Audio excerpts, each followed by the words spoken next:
স্বামী যান, আপনারে গুরুত্ব দিতে যাইয়া আমি অনেক মার খাইছি। ফোন দিলে বলছেন আমারে ফোন দেস কেন। তখন আমি বলছিলাম আপনি কি করেন তাই জানার জন্য।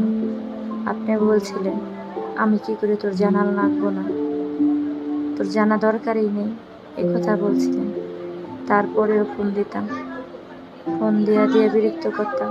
জানতে ইচ্ছা করতো আপনি কেমন আছেন, আপনি কি করেন, এখন ভাত খাইছেন নি। কিন্তু ওইটা আপনি ভালোবাসা মনে করেন না। অনেক পুরুষরা স্ত্রী গুরুত্ব করলে মনে করে ভালোবাসা, কিন্তু আমি যদি আপনাকে গুরুত্ব করতাম আপনি মনে করতেন আমি আপনাকে বিরক্ত করি, তাই বিরক্ত করা ছেড়ে দিলাম। স্বামী যান, আপনি ভালো থাকলেই আমার ভালো থাকা, তাই এখন আর আপনাকে ফোন দিয়ে বিরক্ত করি না।